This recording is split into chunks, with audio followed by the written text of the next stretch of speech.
doesn't try to reach out and reward these countries and companies that play by the rules in the 1987 scenario, the one where we went down 3 days and then down 22% on Monday, has the most cogency. We will not have to wait out too long, will we? We'll know by Monday. Fortunately, we had an excellent set of employment numbers today. At least it makes it less likely a crash will necessarily lead to a recession. But if President Trump stays intransigent and does nothing to ameliorate the damage that I saw these last 2 days, I'm not going to be constructive here. I will contain my anger, but only because I lived through 87, and in the end, I came out okay. I was in cash for the crash. I know what this feels like. Oh, and if Europe moves against our fabulous tech companies next week, then I will be furious. That I promise you, because it should not happen. What an idiot. What an absolute clown. The Cramer reverse curse continues unimpeded. The rabid, frothing at the mouth, anti-Trumper lunatic over at CNBC, whose predictions almost always seem to turn out the exact opposite of what he claimed, lost another one yet again today. Far from any crash, the market's finished in the green as far as the NASDAQ is concerned, but Cramer was right. The Dow Jones and the S&P did indeed go down by less than 1%. Less than 1 freaking percent. And we're going to see what it all really ultimately means. Come on in, gang, one and all. Great to see you all for our live stream Monday night. As always, when we do on Monday nights, we are going to move our lively discussion of all things culture and politics over to our exclusive censorship-free virtual platform. So if you want to join us over there for some sweet fellowship and awesome scholarly discussion, just scan that QR code on the screen that you see there, or click the link in the description below. For a very small, modest monthly fee, you can have access to all of our exclusive Q&As, all of our exclusive content, exclusive conversations, and meetups, which we're going to have this week, by the way, in Lancaster. You're going to get access to all of our exclusive offers. So make sure to just click on that link below or scan the QR code to become a member of our Courageous Patriots Club, where thousands of us gather together each week to restore the pillars of faith, family, and freedom as we usher in a new conservative age. We will head on over there in mere moments. But until then, I mean, seriously, what an embarrassment this guy Cramer is over at CNBC. You got to remember, it was just weeks ago, he was singing Trump's praises back in January when Trump, came to Wall Street to ring the bell to open up the markets after he won that huge landslide in November, came to Wall Street, and there was Jim Cramer just trying to try to wrestle his way into every photo op, into every single image of Trump there. He wanted to be run. Even Trump at one point is like, get out of here, guy. What do you want? Why do you keep hanging all over me? You have to remember, Cramer is a fraud. Okay, he was pretending that suddenly now he saw the light. When up to that point, all he did was shill for Kamala 24/7. So now, when the going gets a little tough, right, and Trump is making some hard decisions to completely dismantle the liberal globalist order, well, now all of these frauds who claim they were a friend to Trump are suddenly showing their true colors. You got to remember, these guys, I'm serious, like Bill Maher, don't ever forget, these frauds would all, to the man, be demanding that all of us, Trump and all the rest of MAGA, they would be demanding right now that we rot in prison if Kamala had won. If Kamala had won, all we would hear from them is how MAGA has to be made illegal. We have to be treated as terrorists. We have to be sent to prison. They'll flip on a literal dime when it comes to supporting Trump. If things get the pressure gets a little strong. But regardless, far from seeing a 1987 style market crash, the NASDAQ ended up in the green today. The Dow and S&P didn't even drop a single percentage point. So what does that mean? What is all that? What is it? What's the bottom line here? What it means is that was a clear signal, even from our financial class, the investor class, that Trump has the green light to continue with these tariffs, which he most certainly will be doing regardless. But this was the investor class basically telling Trump, okay, we're with you. I think we're buying it. We're buying Besant. We're buying what we're hearing from, O'Leary, we're buying this stuff. So we're nervous. We don't know what to expect. We like everything being as it was. We love status quo, but we know with status quo is unsustainable. And so we're going with you. And so that's the green light today that Trump got. What's so astonishing in all of this, I think, particularly with idiots like Jim Cramer, is that these tariffs, we have to remember, are largely reciprocal. Okay. These tariffs outside of China, China's a whole different story. But these tariffs, by and large, are largely reciprocal. And what's so astonishing here is that the Democrats and the legacy media and much of the wider world, they are all bellyaching over what Trump is doing rather than bellyaching over the countries that originally imposed the tariffs on U.S. goods in the first place. Right? Victor Davis Hanson's been talking a lot about this of late, I've noticed here. So he points out for the last 30 years, we've lived under an asymmetrical trading system where other countries were allowed to tariff us while we refrained from tariffing them. And no one over the course of those 30 years, no one in the Democratic Party, no one in the Republican Party, no one in the legacy media, no one in the international community batted an eye to that asymmetrical arrangement, especially when it came to the international community. They seem to love it. I mean, let's just be blunt. They seem to love. I think there was a sense that, I don't know, they were getting even with the United States with these tariffs, right? So we have such a vibrant, unprecedented consumer market, and it almost seemed like tariffing our exports was just a petty way for them to get even. I don't know, but you'll notice that now that Trump is rectifying that asymmetry, now that he's responding reciprocally to the tariffs that, again, other nations have been imposing on us for years, for some inexplicable reason, suddenly Trump is the bad guy to all these people, to frauds like Jim Cramer. It makes no sense, that is, until you realize this is precisely how the game was supposed to be played. You see, they get to tariff us. We refrain from tariffing them in exchange for them using the dollar as the world's default currency. We made our money with the dollar. They made their money with their own tariffs. And what that did is it transferred a tremendous amount of finance, reallocated around our cosmopolitan centers, our big cities in the United States and in Europe, London, Paris, and the like, Brussels. But today, we learn just how futile and how vulnerable we are with such a strategy. Because I don't know if many of you have heard, China's not been having a very good day. I think CNBC's Jim Cramer's warning that money was going to be a sell-off bloodbath. I think he saw something. Maybe he has a Nostradamus mind, but he misses the target. He's not skilled enough to know what he's actually talking about. It seems like he was talking about China, not the United States. So China's stock market basically collapsed today. It fell by double digits. Hong Kong's market dropped by over 10%. China, I was just talking to my wife about this because she teaches some students. Their families are from China, and they're basically saying, I don't know how China is going to survive this. China has made its money. It's made its fortune in this asymmetrical world, in this globalist asymmetrical world. That's how China has learned to make its cash. And that world, literally, it was the rug pulled out from under them. So in the midst of this crash, what China is doing, I don't know if you saw us, they're selling off all their treasuries, a bunch of it.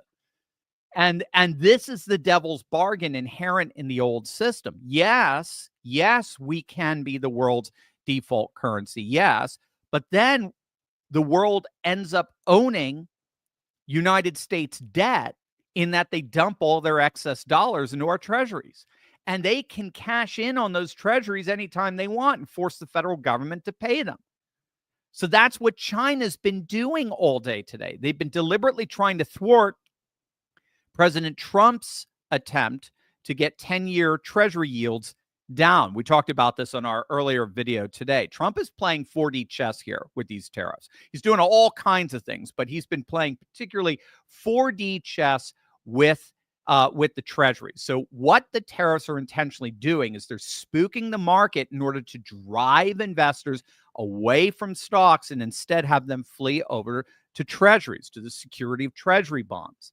Now, that's important because once you have this mass rush over to buy bonds, what happens to the yield? What happens to the interest rate? Well, it goes down because it becomes a seller's market. Buyers are willing to take less yield in exchange for more security. And that's exactly what we began to see. 10-year Treasury bonds dropped to under 4%. And what does that mean? It means tens of billions of dollars less that the government now has to pay out to bondholders. So Trump is saving the federal government tens of billions of dollars with these tariffs. Again, this is all about getting our federal government back into solvency, right? We haven't had economic growth in years because no matter how much we grow, our annual deficit and just the interest on the debt outgrows what we grow. So you can grow in your income, but if your debt the growth of your debt exceeds the growth of your income, you did not grow financially. There's just no way around that. China seems to know this. China seems to get this. China seems to recognize that Trump is purposely crashing the market, as it were, by sending more and more people over to buy T-bills, so to lower the yield, so as to pay out less money in the long haul. So what is China doing? Well, China is dumping all their bonds that they bought with their excess dollars, and therefore they're forcing the yield, the price of the treasuries to go up, because it's now a buyer's market in that so many T-bills are being cashed in. So this is the devil we saw today. And of course, they're doing that as well because they have to find some revenue to make up for all the money that they lost in their stock market crash today. But this is the devil's bargain in this tariff asymmetry. You can tariff us as long as you buy our bonds translates into we, the tariffing countries, own you. We can sell off your bonds anytime we want and force your interest rates to skyrocket. And then good luck finding an affordable mortgage from there. So Trump is clearly done with this asymmetrical tariff nonsense. And it's literally destroying the liberal globalist order right in front of our eyes. I mean, the WTO, the World Trade Organization, which has been central to maintaining the rules and protocols for the globalist world order, they're basically done. They're like USAID. There's nothing for them to do anymore. They've been totally sidelined in all of this. I think it was Alex and Alexander over at the Duran. They were wondering, seriously, how much longer will the WTO even exist after this? I mean, there's literally nothing for the WTO to do anymore in a world reconstituted around bilateral trade agreements, nation to nation, not multilateral one-size-fits-all trade agreements. And then there's the EU. How is the EU going to survive all of this? Here's Ursula von der Leyen, the president of the EU, crying uncle over these tariffs. Stand ready to negotiate with the United States. Indeed, we have offered 0 for 0 tariffs for industrial goods, as we have successfully done with many other trading partners, because Europe is always ready for a good deal, so we keep it on the table. But we are also prepared to respond through countermeasures and defend our interests. Oh, I mean, she looks so defeated. I mean, that's so sad. You're prepared to defend against the United States? Post-World War II, you've just been a vassal. You've been just one vassal continent to the United States. What are you talking about? And you did this to yourselves. I honestly don't see how the EU survives this. The EU was a globalist experiment. The EU was meant to be a test case for an administrative state whose rules and protocols could be exported all over the world. Now, with Trump completely dismantling those rules and protocols, how on earth is the EU going to survive that? Our good friend Jack Posobiec said it best. Trump is resetting the Grand Reset. Trump is completely overturning. He is resetting the Great Reset, the world of liberal globalism. And there's absolutely nothing that even the most hysterical predictors of the market can do to stop him. We are living in absolutely epic times. All right. I think we might be ready to go on over. Micah, our producer, will give us instructions. We might have some Q&A that we'll do for you guys a little bit, show you what we do behind the scenes here. But Micah, good to see you, my friend. Yeah, great to see you, Dr. Steve. Another Monday night live stream for all of you. And just a reminder, like Dr. Steve said at the beginning of the live stream, if you'd like to join us, we are very shortly going to transition over to a VIP live stream where you will have uncensored Q&A. You can ask all the questions that you might not be able to ask on YouTube and that might get this video taken down. You'll be able to ask any of those questions and join over 2,000 members in our Courageous Patriots Club who get to ask questions every Monday night to Dr. Steve. And we will be here live until 8:30. And we will be transitioning off of YouTube and Rumble and X and wherever you might be watching this to go to that VIP live stream and join our club members. So just scan that QR code or click the link below, and then you can ask any question you'd like. We also have a new feature for all of our viewers where you can call in to the Turley hotline. That's 717-844-5984. And we have a call that we would like to feature for tonight's live stream. These calls will be answered by Dr. Steve mostly on Tuesdays and Thursdays on our Tonight with Dr. Steve episodes that go up around 7 p.m. on Tuesdays and Thursday nights. So why don't we play one for Dr. Steve to answer? We have a call in from Miss Webb from Jacksonville, Florida. Let's give it a listen. Good afternoon, Dr. Turley. My name is Ms. Webb. I'm calling from Jacksonville, Florida. I watched a video of yours today. Thank you for posting a phone number for you. My question is about our conservative values. I voted for President Trump again this past year. I do have Christian friends and relatives who have come against voting for him and saying that he is actually a socialist or he's going to turn into Hitler or something like that. It's concerning. I want to know what kind of arguments I can use, and especially in my own mind, because I don't aim to turn into a liberal.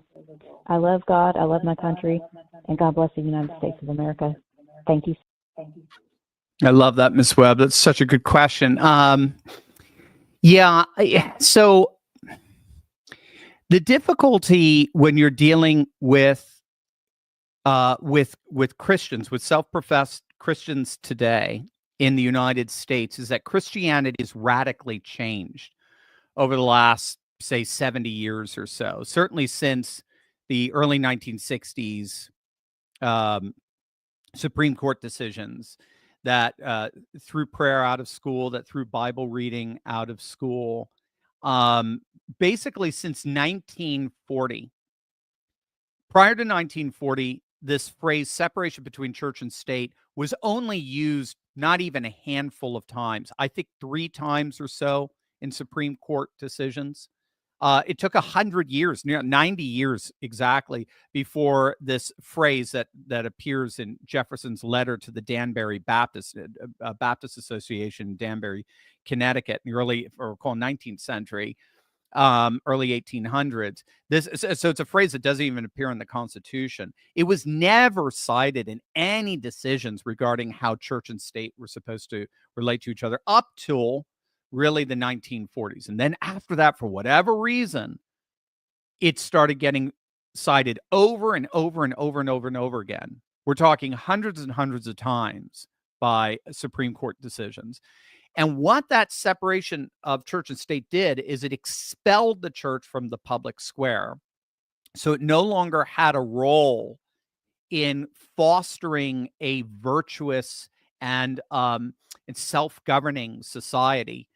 Particularly with cultivating virtue. And virtue is an objective moral stance that we were supposed to cultivate. And again, in our schools and just in our civic life and so forth. And the concern is if you don't have virtue shaped by traditional religion, then you can't have freedom because you can't be self-governing. So what happened is the church got pushed into the private realm of life. So you see it even in our urban planning, where historically, like in the New England Commonwealth or in our historic cities, like say, I don't know, Baltimore or Philadelphia, you'll see church. The church is the most prominent building in the most historic places of those cities. But when you look at modern urban planning, the church has been completely removed from the public square and it's been replaced by municipal buildings. And you find the church now in the place of consumption, pizzerias, dry cleaners, and First Methodists. That has radically impacted adversely how Christians think about politics. I'm talking about American Christians, how they think about politics, how they think about a theology of the public square. And so all of that's to say, I want you to have some empathy for your friends because I think they're very confused. I don't think they have, it sounds to me from what you're explaining to me, it sounds to me like they don't have even the remotest clue about how to even make sense of Trump and how to even make sense of their own Christian faith in the public square. So a couple of frames of reference to help them along is if they believe in objective morality. So if they haven't gone full woke, if they believe there is objective right and wrong, good and evil, what I would explain to them is that anthropologists, I guess if you want to, or you could just say scholars, you were listening to a podcast and the guy was talking about scholars who recognize that if you're going to have strong moral values, you're going to have strong borders. Now, you can admit people into and through those borders, but there's going to have to be a very clear mark standard for that. So if you notice, every conservative, ultra-conservative group, Haredi Jews, Amish, you pick them, whatever they are, you will always find that gaining entry into and becoming a part of that group is very hard. But it's meant to be so. Why? Because if your borders are wide open, then so will your values be. If anyone can become a member of the Amish will disappear off the planet within a year. If anybody can become a Haredi Jew, the Haredi Jews will disappear off the planet within a year. The only way that you maintain strong conservative values is if you have strong conservative secure borders. It's the only way. Open borders mean open values. So that's the way. So again, it doesn't matter. It doesn't mean that people can't come in. Doesn't mean people can't convert. But the process must be very stringent, or else you end up destroying those values. So that's one way of being able to talk with them about Trump and his closing of the border, and that is fully consistent with a Christian worldview. Then another one is how we're basically going through this economic realignment, like we talked about, where Trump is trying to bring jobs back home, manufacturing jobs back home. So that's why he's using tariffs. The number one reason why he says he wants to do that is because of the way globalism decimated traditional rural communities, the very communities where faith was the most prominent. So he wants to stop the Democrats' flourishing of our secular urban cities, and he wants an economic policy that enables our rural folk, and particularly our Christian rural folk, to be able to flourish once again. So those are two, plus he also he appointed the Supreme Court justices that overturned Roe v. Wade. Unless they're turning around saying, yeah, no, abortion is cool. Again, then they're liberals, and then, it's basically hopeless. But I would say those are three things: border security, economic security, and cultural security. That will help them see a theology of the public square that's robust, and then see how Trump fits into that. Awesome. Thank you for that awesome answer, Dr. Steve. And thank you for that awesome question, Miss Webb. Please call in again. And if you're watching this, you guys can call in, use that number. and send in your question. Tell us what your name is and where you're from, and then we will hopefully get to that question on a Tuesday or Thursday live that we do. We have a super chat. We've gotten some here and there. We have one from Robert John, $2. Thank you for all you do, Dr. Steve. Thank you, Robert. Thank you. My pleasure. Thank you, Robert. Yeah, and on the topic of super chats, as we are about to transition to our uncensored live show, guys, our Monday night Q&A that we are going to do till 8:30 after this is only, you can get access to 4 of them a month, once a week, and then also questions on Fridays. So that's 8 Q&As where you can ask as many questions as you like every month for only $10. So if you're someone like Robert John who wants to send a super chat, actually a big portion of that super chat is taken by YouTube. And this way you are supporting the channel by giving all $10 to Dr. Steve and the rest of the channel and all the productions that we're going into, all the in-person events, the cruise, all the stuff that we do. And you get to support the channel with every dollar and not give some to YouTube, who did demonetize us for a while. So they did take a big portion of it. So what I'm saying is save your money, Robert John. Don't pay money for each question. Hey, just do $10. And while we're doing this, and this would be a great transition, this just came in. I don't know if you saw this, during the live stream. Okay. The Supreme Court has weighed in. Did you see this, Micah? I have not seen this. No, normally I'm the one breaking news. Yeah, I'm on X right now. Right, we are the news. The Supreme Court has just weighed in. I'm seeing it's all over my feed. They just weighed in on the Trump administration using the 1798 Alien Enemies Act to remove Venezuelan nationals from our country. The Supreme Court sided with Trump. He can do it. They overturned Bozeman, that creepy judge. So Bozeman apparently has been his order has been permanently vacated by the Supreme Court. Trump can use that act all he wants now to deport. Justice Barrett. They drive me crazy. Barrett and Roberts. Justice Barrett joined the 3 liberals to rule against Trump using the Alien Enemies Act. But Roberts came through, and we got it. Oh, that's crazy. Roberts. Golden age, baby. Golden age.